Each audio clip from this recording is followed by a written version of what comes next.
আমি আপনাদের খেদমতে একটা কথা একটু জানতে চাই, আমাদের আত্মশুদ্ধির জন্য জিকির দরকার আছে কিনা বলেন। জিকির কি শুধু পীর করবে?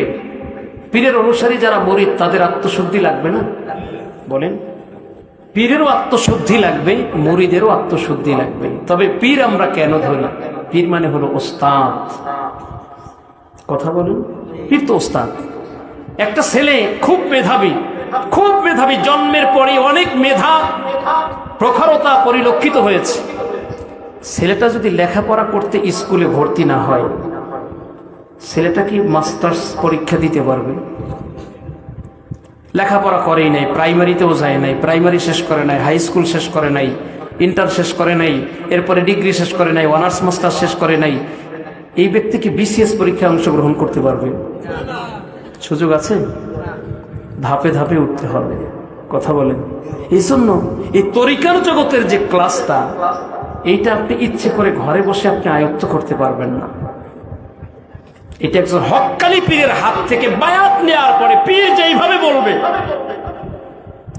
আপনি খুব তড়িৎ গতিতে সফল হবেন।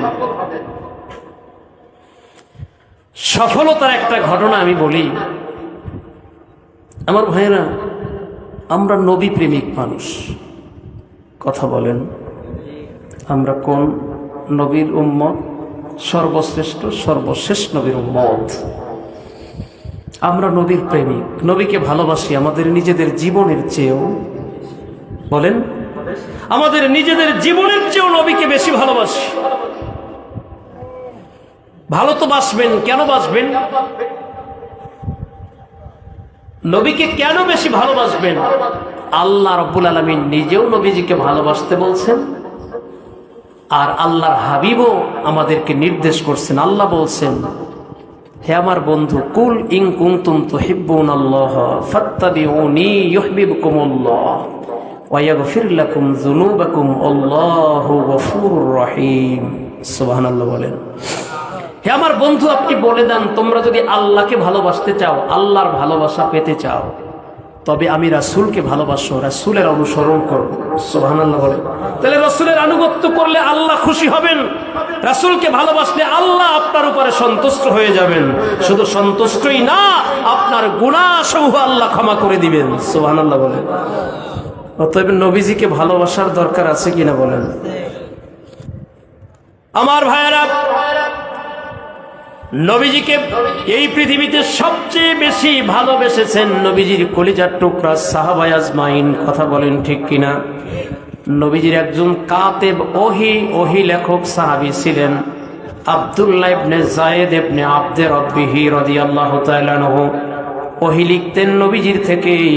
এই সাহাবী আল্লাহ পাকের হাবিব রাসূলুল্লাহ সাল্লাল্লাহু আলাইহি ওয়াসাল্লাম যখন পর্দা করেছেন, হুজুর যখন পর্দা গ্রহণ করছেন, হুজুরের ইন্তেকাল মোবারক হয়ে গেছে। হুজুরের ইন্তেকাল মোবারকের পরে আব্দুল্লাহ বিন যায়েদ ইবনে আবদে রব্বিহি রাদিয়াল্লাহু তাআলা আনহু আল্লাহর কাছে এইভাবে দোয়া করা শুরু করলেন, আল্লাহুম্মা যহাব বাসারি হাত্তা লা আরা হাবিবি মুহাম্মাদিন সাল্লাল্লাহু আলাইহি ওয়াসাল্লাম আহাদান ফাকুফা বাসারুহু। আল্লাহ গো, আমি আমার এই দুইটা চক্ষু দিয়ে আমার কলিজার টুকরা প্রিয় নবীজিকে দেখেছি।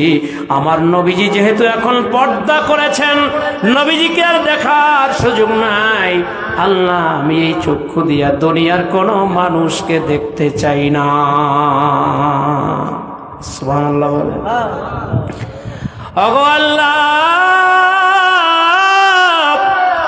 যেই চোখ দিয়ে আমি আমার নবীজির নুরানি চেহারা মোবারক দেখেছি, এই চোখ দিয়ে দুনিয়ার কোনো মানুষ দেখতে চাই না। আমার চোখটা আল্লাহ আপনি নষ্ট করে দেন, চোখের পাওয়ার কাইরা নেন। সুবহানাল্লাহ বলেন।